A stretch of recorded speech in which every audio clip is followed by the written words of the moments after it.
everybody. This is Nathaniel Provencio with my very good friend, Dr. Worcester. What's up, man?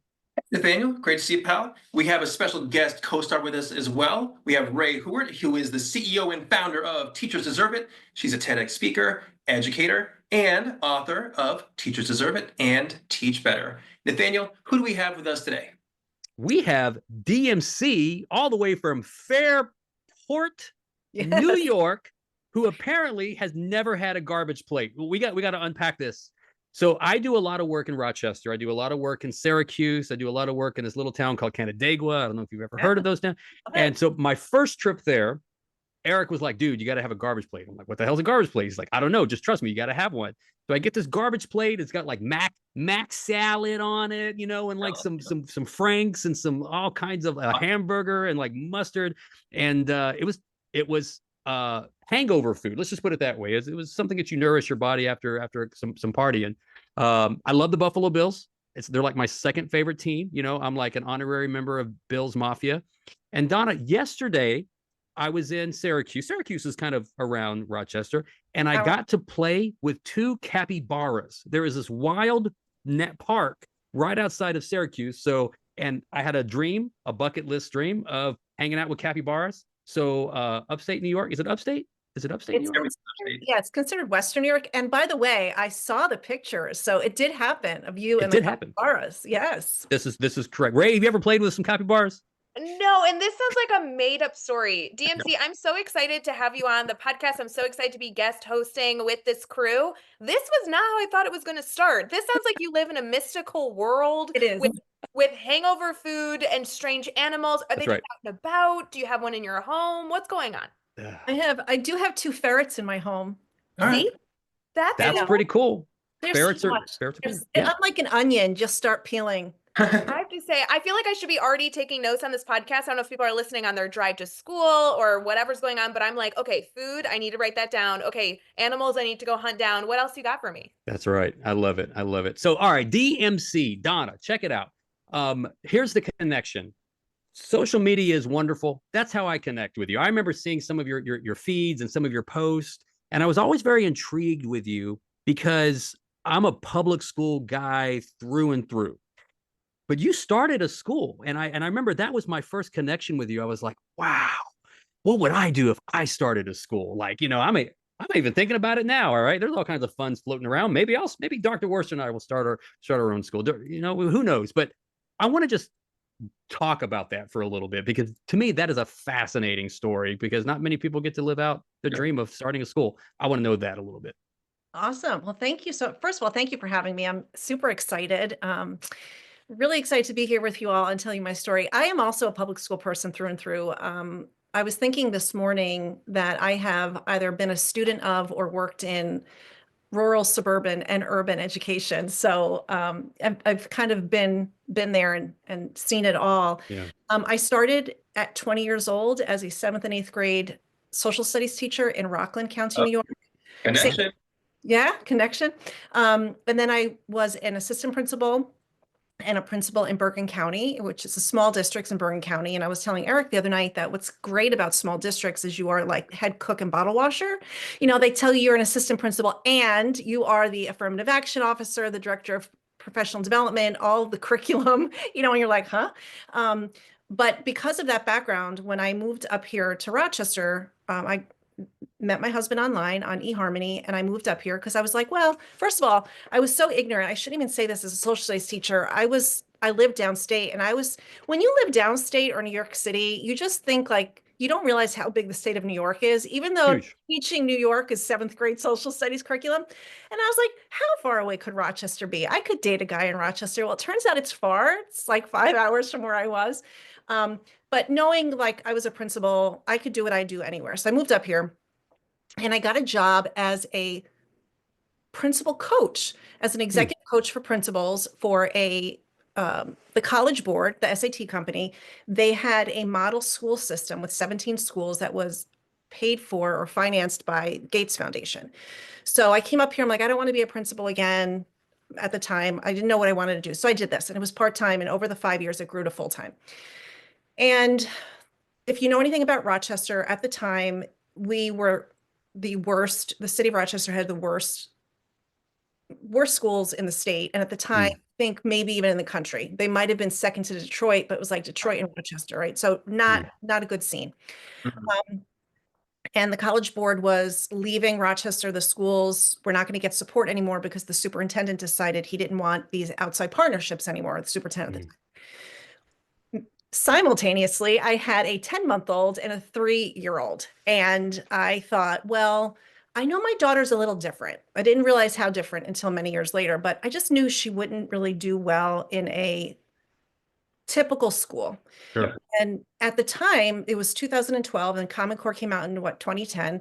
You know, all the schools were, elementary schools in particular, were pulling out the arts and saying, we need more time for ELA and math. Well, it's counterintuitive to what the research shows, right? When you use the arts, you are able to grow these other competencies. So it's like, you know what? I want a school that's joyful. Like, I want my kids to go to a school where they experience joy the second they walk in until the second they walk out. So I had a colleague at the time who had actually been the principal of the high school for the arts here in Rochester, and we both worked for the college board, and we decided I said to him, let's start an elementary school for the arts. How hard could it be?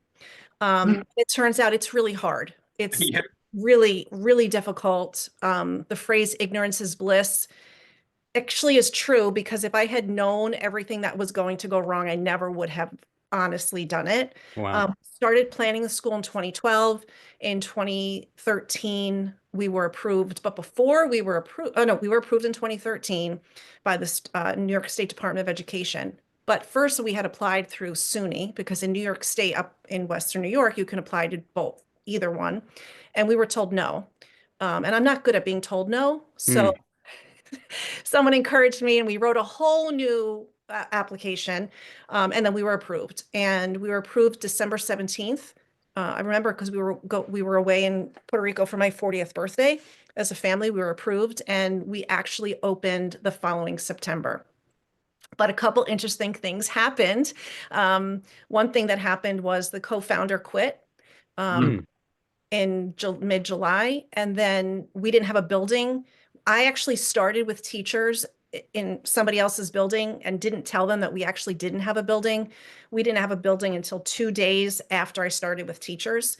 And my husband's a painting contractor, and he dropped everything to go paint this building. Wow. And he got there and they wouldn't let him in, even though we had a lease. And on the way back, he totaled his van. But I tell you, everything that could have gone wrong went wrong.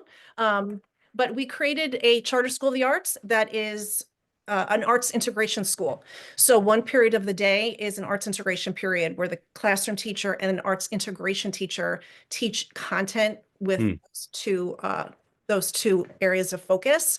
And they also have a period of art every day. They have visual arts, dance, drama, drama's integration. So they have visual arts, dance, music, and PE. Every day they get one of those 4. And it was a K-6 school.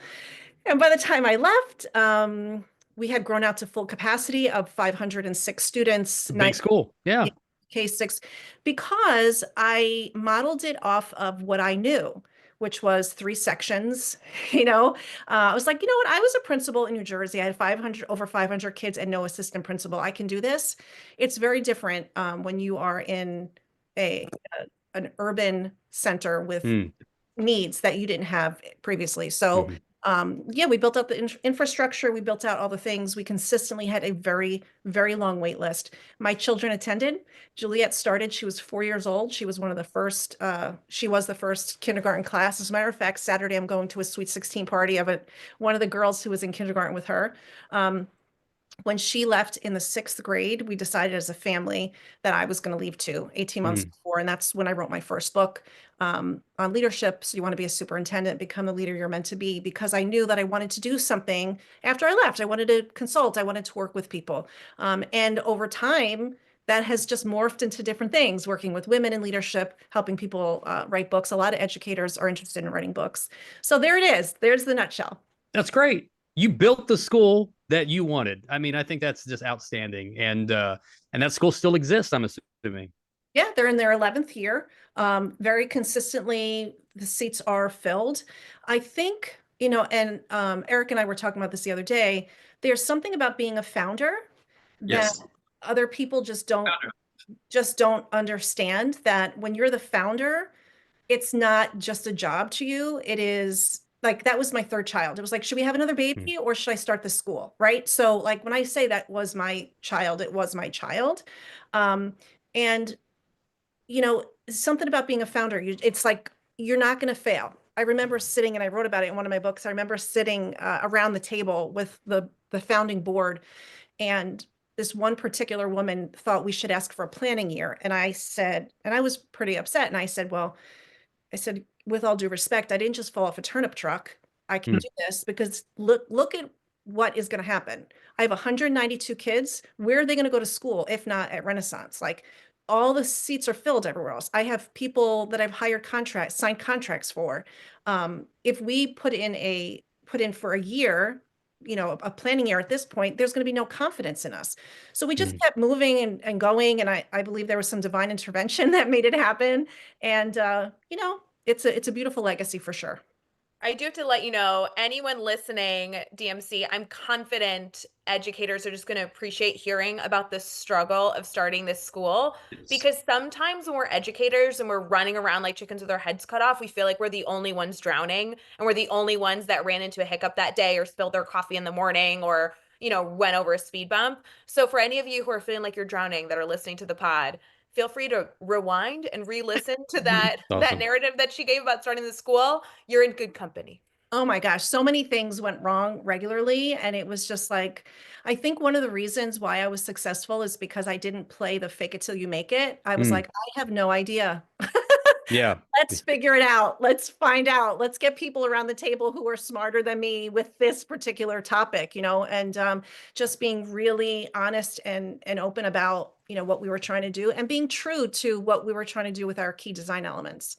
I also appreciated that you pressed on, Yeah. because things are never going to be perfect. Everything Mhm. won't be all lined up, and you make a decision, this is going forward or it's not, and there's always a million reasons not to do something. So I appreciate the bravery you showed in saying, nope, we're moving ahead. And it sounds like you made something great for a lot of kids. Yeah, thanks. And although I'm not with the school anymore, obviously I still love it and I want to see it do amazing things. But there's a time when a founder has to really take a back seat or even be in a different vehicle, Yeah. because the new leadership needs to be able to do what the new leadership wants to do and Mm. really own it. Because if you stay in the picture, it's always like, oh, well, Donna Marie or Dr. Cozine, or, you don't want that comparison. It's kind of like, you are handing your child over to Yes. Mhm. somebody else, right? And if you're going to try to micromanage or to, parent that child when somebody else is supposed to be parenting it, it just, there's a season for everything, right? That's It's wonderful. tough. It's tough letting go, right? Yeah. Well, Because you I always feel want the child in good hands, yeah. I right? feel like it normalizes the ebb and flow of leadership. I don't know that there are people that stay in their profession in the same role for 20 years anymore. And I don't know if that's actually good to do that. So, I mean, Nathaniel and Eric, you guys both work with educators on a continuous basis, especially those in leadership. Yeah. I feel like 7 years, give or take a Mhm. year or two on each end, that's kind of the Good max one. that I see, especially in the admin role. It's even shorter. So I feel like you made it really Yep. a good length of time, and it's normalizing the fact that it's okay to ebb and flow in your career. Yep. Yeah, I agree. I don't, there's a paradox with a principal where you want to be able to serve your community, right? Because you don't just serve kids, you serve an entire community, and but as a leader, like the paradox is you don't want to leave on, like sometimes you just have to be able to move on a little bit and feel confident that you have empowered so many people to be able to live out that vision and mission, that you feel comfortable that you could go on, but the vision and mission and kind of like the legacy will continue to carry out and Yeah. maybe improve and maybe not improve. And that's just the evolution of our schools. Our school buildings last forever. I mean, when you really think about it, and we're really only there for a short amount of time. And even a 20-year principal, that's even not that long on the grand scheme of things. I was a principal for 9 years. Eric, you were there for 10 years. 10 years, 10 years, right? So we had a decade. And for me, I knew it was time to go. I had no more cards up my sleeve. I had no Mhm. more tricks. I have no more Yep. tricks. Yep. All I can do is just empower people. I Yes. would say that the reason my story is slightly different is because I made a choice as a woman to put my family first. Mm. I knew that they were at school with me every day. We drove 21 miles every morning. We drove home together. We had lunch together. They would bring kids into my office. We would have lunch together. So, like, having my kids there was a really beautiful experience, but I knew the leader that I was. And if I tried to still be that leader with my daughter at another school, she would not be getting the mom that I thought she deserved. Mm. I made a decision. We made a family decision because I didn't want to leave. I wanted to stay. I wanted to stay till my son graduated. But when my kids looked at me and said, "No, mommy, we want you to still be able to do the things you did, go on the field trips." And I was like, "Okay, well then, you know what? I've been through a lot as a woman. I had, I went through a lot to have these babies. There are women out there right now who have the same life I did. You went through fertility treatments, miscarriages. Like Yeah. I sacrificed a lot to get them. I'm not going to sacrifice my relationship with them for this job, right? Yeah. So, Yeah, it's That's a great point. and it's the beauty of the ebb and flow. Sometimes Yeah. you're in a leadership role and you're leaving because you have no more tricks up your sleeve, and sometimes you're leaving because you need to make a family decision. And I think there's such beautiful humanity that needs to be celebrated in the growing that we do as adults, even when we're in our professional careers. Yeah. And one of the things that you said, Ray, which I really love what you said is, when I came up as a teacher, there would be teachers like, "Oh, I'm being observed." And they would pull out this yellowed paper from their bottom drawer. And they had been teaching seventh grade social studies for 30 years. And it's like, and people talk crap about millennials. Millennials get it right. If they don't feel like the job is going to fit their lifestyle, they're keeping it moving. And Yeah. you can Deuces. also learn from that, right? So I think it's important. And I also know that I was in a situation where I'm lucky I was able to do that because not everybody can. So All right. I got some questions that I'm unqualified to ask or answer. But I'm going to do my best. So I got this book over here that says "Nice Girls Don't Get the Corner Office," and it was a gift that was given to me as a male sure. in a pretty much predominantly female-oriented, profession and educator. I think there might have been two other males when I was there, and someone got me that book, and I was like, okay, perspective, empathy, I get it. I'm working on this. So Ray, this is a question for our female panelists, and so anyone can take this question. What do men need to do better when serving our female employees, our female constituents? And what is it something that we're doing well? What is some things that maybe we're not doing well? Because a lot of leadership positions are male dominated, and I'm just curious about that from you guys' perspective. What should we know that maybe we're a little bit oblivious to? I hope that question makes sense. Yeah. I'm going to start with a story and then see what Ray has to say. So I was invited to present to a group of female superintendents and in this region, and a friend of mine is one of the superintendents and I was coaching her. So they invited me and it was a committee to help grow female leaders within the region. And it was all the female superintendents and two dudes. And the first thing is sometimes women need to be in the room without men. We need to be able to be in the room and have conversations about what our reality is. Like my friend Jackie, her husband Ken called and was like, "What's for dinner tonight?" And she's like, "Superintendent." She's like, "How many of my male superintendents do you think are getting that phone call, Ken? Figure it out." You know what I mean? Like, I don't know if that's how it went, but right, like we have those gender roles. So I just want to explain what happened at this meeting, which is really interesting.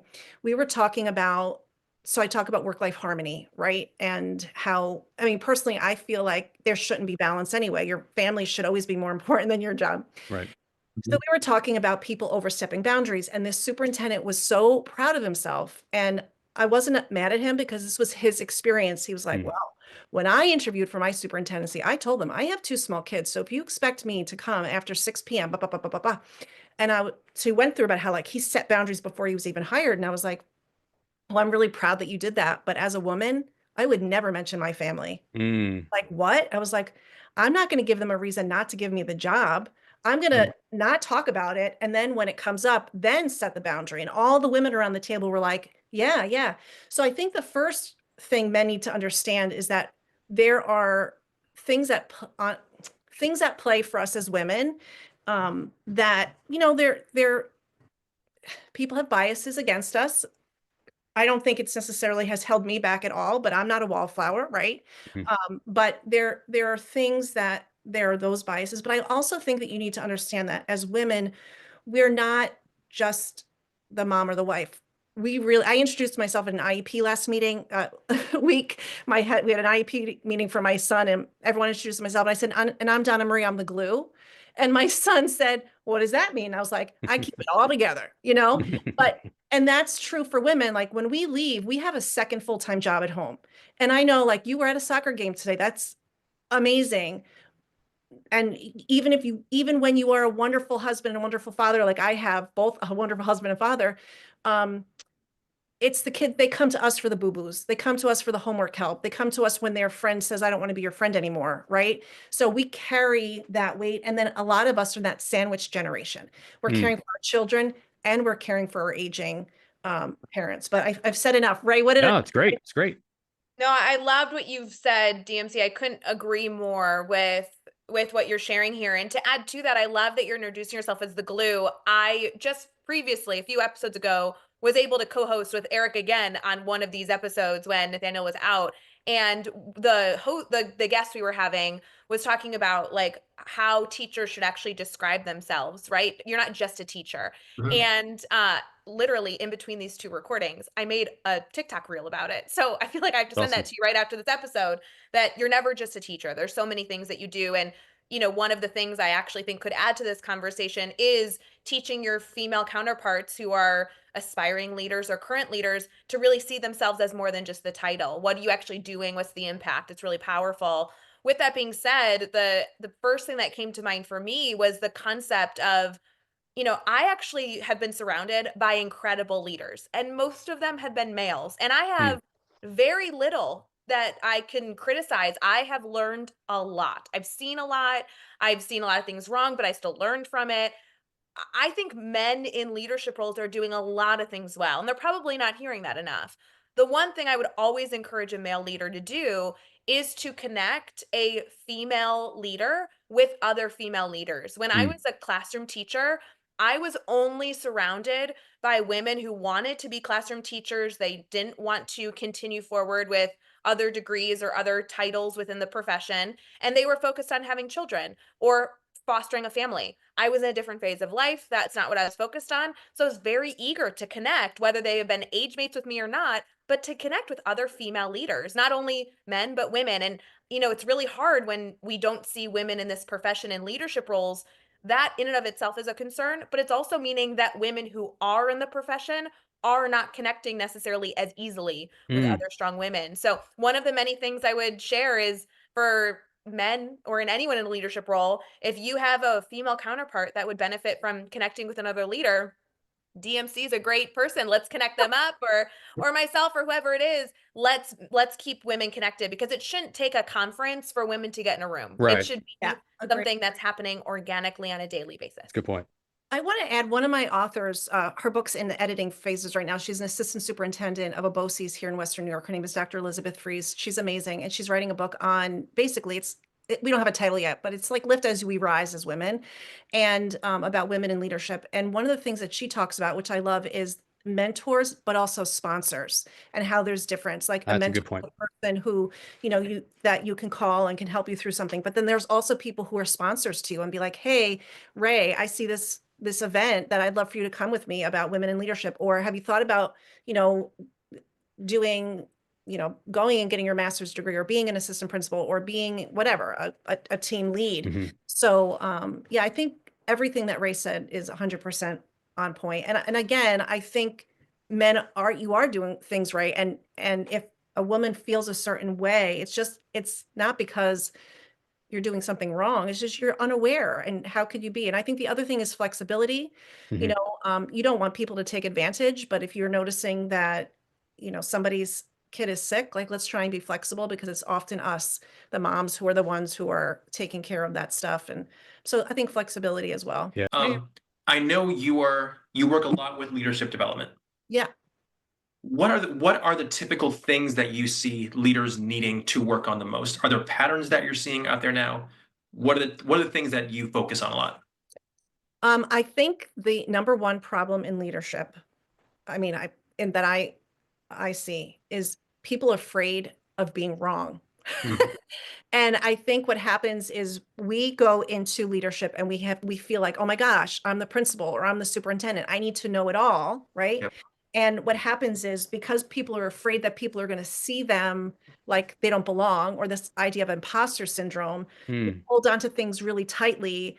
And either we don't empower other people, we try and do it all of ourselves. It's because of fear of failure, right? We all have a fear of failure, but there's actually freedom in saying, I actually am not great at guided reading, but I'm going to find somebody who really is. You know what I mean? So I think and I don't think it's just leaders. I think in general, as human beings, we want to be seen as competent. And we've done a lot to get to the level of assistant principal, principal, superintendent, or whatever. And you don't want people to be like, oh, she's really stupid. You know what I mean? Mhm. Mhm. Well, Yep. so I think it's really embracing the fact that nobody's perfect and nobody knows everything. And I would say I'm going to lead by example and show you that I am perfectly imperfect and I don't have the answers for everything. And I'm not afraid to say that, but we're going to figure it out together. Yeah. Yeah. I love that. Vulnerability is really challenging for leaders, but if you Yeah. can't be vulnerable, you never fill in those blind spots because you don't want to admit that you have them. 100%. I think it is challenging, but so critically important. Um, Women in leadership or women looking for leadership, I feel, kind of going back to Ray's point, need more advocacy and agency. And I've had some interesting conversations as have mentored, hundreds of folks, and looking at some of my teachers that I was like, listen, you're going to be, I'm going to speak this into existence. You're going to be an outstanding principal. No, I can never do that. No, I can never do that. And I'm always, just pushing people. And Ray, what you said reminded me of that. I didn't have anyone to connect them with. And so that very talented teacher possibly didn't have a network of people investing in them to move them forward, to show them that it needs to be done. And I didn't think I had all the skill sets to be able to help and support them. So I think that's just a really, really important fact for anyone to listen to. I think as leaders, we have an obligation to build agency and advocacy and network and to make those connections with people, because I think that's what leadership means. Leadership for me did not just mean serving a school or a zip code. It meant being a service to the profession.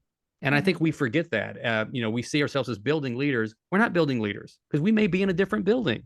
We're leaders of education and pedagogy, and we have to do a better job of making those community connections to our leaders. So DMC, what else advice do you have for leaders to build advocacy and agency and make those connections? So yes, we're going to be working hard, but we're also going to be working hard with finding others that are working hard so we can have that kind of mentorship.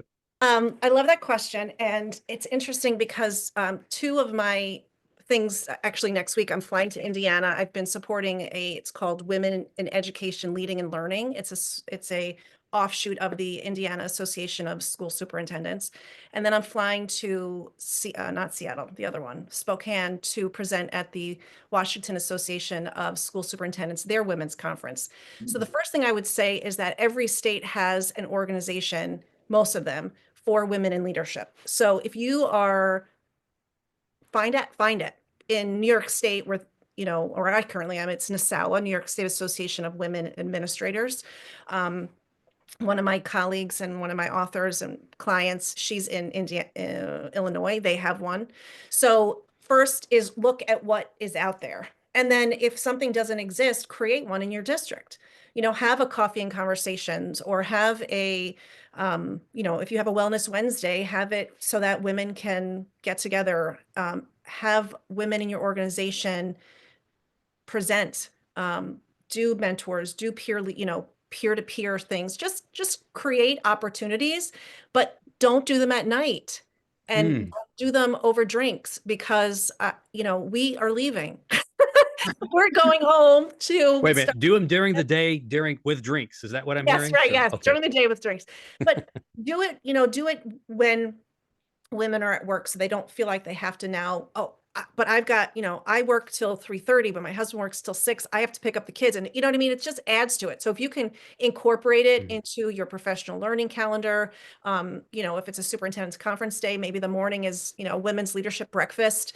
Bring in somebody to talk to them. It doesn't have to be someone from another state. It could be someone from your own community, but just start creating opportunities for that to happen naturally, and then women will make those connections. DMC, I'd love to have you add to that a little bit more if you don't mind, a follow-up question. I love the suggestions about administrator groups that really focus in women empowerment. That is so fabulous. For educators listening who are female and aren't quite in the administrative role yet, they're not a leader yet, but they hope to be. And they think by being surrounded by women who are in leadership roles, they'll learn a lot. They'll get the questions answered that they can't even imagine right now having the answers to navigate. What's the middle ground prior to being able to even, be able to join those groups? I love that question. It's something that we've been working on in Indiana, and we talk about, empowered women empower women, right? But empowered men empower women too. And really we call it the tap on the shoulder. So for those of us who are in leadership, it's finding the people who we tap on the shoulder and say, you might not be ready now, but I see you being whatever, you may want to stay in the classroom, and that's great. Yeah. But I think that you also could be a great team leader or whatever. I see leadership in you. Is that something that you are interested in? Some people don't see it in themselves. Somebody taps us on the shoulder. So I think the first thing is that as leaders, we need to tap other people on the shoulder. And it might be, I mean, here's an example. I told you I started teaching when I was 20. In January, I was then 21. I couldn't even go out for drinks at open house. What was I going to do? Pull out my fake ID? You Anyway, were the DD. The yeah. DMC was the DD. I couldn't even go. And then someone's like, I saw her birthday. She's not 21 yet. But anyway, Oh, long no. story short, in January, my department chair asked me if I would take a student teacher. I said, dude, I've been teaching 4 months. And he's like, one of the best teachers. I was like, I'm not ready. But in the following 7 years, I wound up with 7 student teachers. But Awesome. he saw something in me that I didn't, right? So it's like the in between is seek opportunities if it's something you're interested in. And if somebody notices it about you, believe it. Hmm. I like love that. that. If you're looking for a teeny, teeny, tiny step, maybe you're listening and you're feeling like, I don't know, is this something I want? Another easy thing to do, go follow DMC on Instagram. I just found her and Yeah, she's followed great. her while we were chatting here, and see who she's following. Go direct message her and connect with her connections, because even just being surrounded in a social media space with women that are talking about this will be a great educational experience and hopefully help answer some of those questions. I love it. So Can we DMC, do what, Eric? Can we get light for a second and then jump into like our last section? Okay, go ahead. DMC, let's do a little lightning round from Rochester. Okay, Lightning round. And Provencio, feel free to jump in. I'm Okay. gonna give you a super easy one first. Rochester, what's the best grocery store? I'm going to say Wegmans, right? I mean, everyone here loves Wegmans, but there Right. are some better Wegmans than other Wegmans. But we shop at Wegmans and we shop at Aldi. I know it's not a Rochester thing, but we do. The Aldi pizza is $6, and you can feed your family with a delicious 5-cheese pizza from Aldi for $6. Jeez, Well, that was a love it. great ad for all these who now needs to sponsor us. I've been to the first Wegmans. So yeah, Wegmans is great. They have them down here too. Nathaniel? No, you're not. Yeah. No. Best place for a garbage plate. I know you don't need them, but what's Yep. the best place to get one if you're in the Rochester area? Okay, so as we started with the beginning, it's like a hangover food. And Yep. by the time I moved up here, I was beyond that. I'm 51, y'all, so I'm not eating garbage plates. But 51. yeah, so Nick Tahoe's is the original. So I would have to say Nick Tahoe's is the original, and That's where I had mine. that's what I hear. That's where I had mine. Daniel, what you got? You got a Rochester question? I got a few more, but go ahead. No, but I will tell you, it's not so much a question, but actually it is a question. Best museum in Rochester. Oh, that's a really good question. I am going to go with the Museum of Play. That's what I would say. It's so much fun. Ray, And it's all toys. It's great. Ray, get It- there. Fun for all ages because they have a lot of different things. So if your kids are babies, you can enjoy that. They've got games upstairs. It's a lot of fun. My second would be the Museum and Science Center, which is small, but it's lovely. They have a mastodon, a big mastodon. I mean, They're both very cool places. All right. Last question. Eric, you Okay. might have had this one. Two more for her. All right. I'll ask one and then you got one. Okay, go ahead. Best barbecue in Rochester. Okay, so there's lots of great barbecue in Rochester, but I'm going to tell you that the best pulled pork I've ever had is from Skip's Meat Market in Fairport. It's this tiny little, shout out to Skip's. I'll go see him tomorrow because it's right next to my gym. It's this tiny little meat market, like a meat market. Who has a meat market? Anyway, they have the most delicious pulled pork in there. You can buy it by the pound. But other than that, I'm sorry, are you repping pulled pork that's right next to a gym? That does not make sense. Yes, I am. Listen, it's all about, I told you, it's all about harmony. You got to work out, then you got to eat the pulled pork. I was going to say dinosaur, but you know, that's kind of a touristy thing, maybe. That's, So no, dinosaur is my second. there but- you go. Last Rochester, and this should be an easy one since I'm taking Frederick Douglass off the table. Who is the best or most prominent historical figure from Rochester? Oh, that's a very good question. There are a lot. I'm going to actually throw a wrench in there and Oh, tell you all right. that it is, I'm going to say Philip Seymour Hoffman, because my All right. daughter goes to Fairport High School and he went to Fairport High School, and she and I are watching the Hunger Games. So I'm going to throw him out there. But there have been a lot of really amazing people, historic people. And I will say that one thing about Rochester that I never experienced before, and when I was in Bergen County, New Jersey, there's lots of money in Bergen County, New Jersey. But what's different about Rochester is people invest in this community. Tom Golisano, like just gives millions and millions of dollars to this community. Wegmans, they give, I mean, people who are from Rochester are extremely philanthropic, and we're very lucky in this region to have people like that who have founded amazing companies and give back to the community. Right on. That's really awesome. I was going to say Steve Gadd, a drummer. Yeah, the drummer. Yeah. Huge Steve Gadd fan. And I was going to say Susan B. Anthony. I was going to go with her and tell you a story, but I just decided to. I'm like that. Seymour Hoffman. I like the female. All right, I got some last questions for you, Donna, as we get ready to wrap up. I am intrigued by this 4-day writing. Oh my gosh. Seminar, It is the most crazy, amazing thing ever. And it's called Book in a Weekend. And I started it because people would say to me, how did you write these books? And the truth of the matter is the first book that I wrote never got written because it's stuck in a Google Doc because I had no idea. And my first 2 books I wrote with a book coach, and it cost me a lot of money, like a lot of money to work with a book coach. And then the publishing, whatever. So I created this program called Book in a Weekend, and we do some things ahead of time. And then we have a writing intensive. And according to some of my clients, it's just genius because of what we do ahead of time. You actually just sit and write. And at my last Book in a Weekend, 4 of the 5 authors literally finished their manuscripts, not saying edited, but they got all their content down after 2 8-hour sessions. So, and the books winds up being about 130, about this size. It's like about this size. Yeah, that's all you need. It's great. So can we do ladies last and give Ray the last question? Yeah, absolutely. First of all, Ray, do you have a book? 2. I heard she's got 2 books. I heard. have written 2, but I just want you to know that the first book I tagged on to people. I'm honored to be part of that project, but I feel like I didn't own it. The second one was so intensive. It was like a baby to me, my firstborn.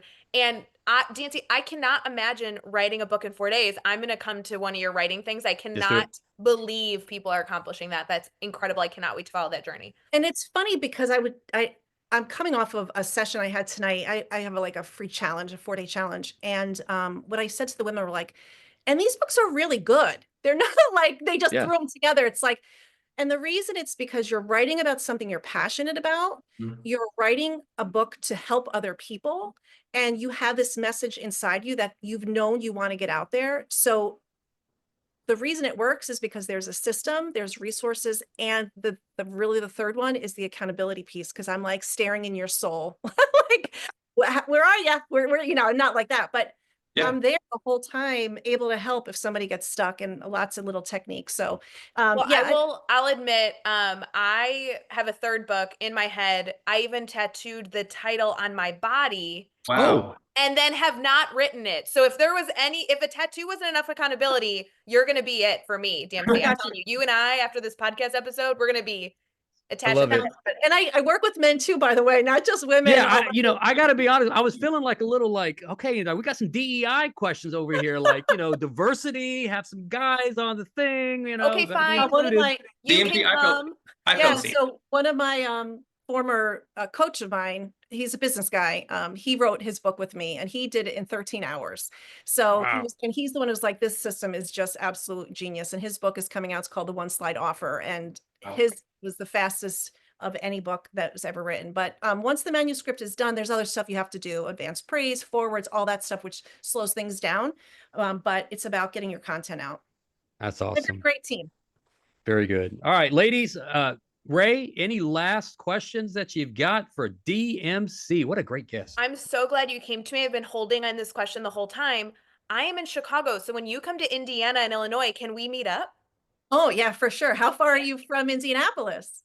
Not far at all, 45 minutes. Okay, I'll be there next week. I will send you information. And one of my authors is in Illinois, so I should hook you guys up together as well. See?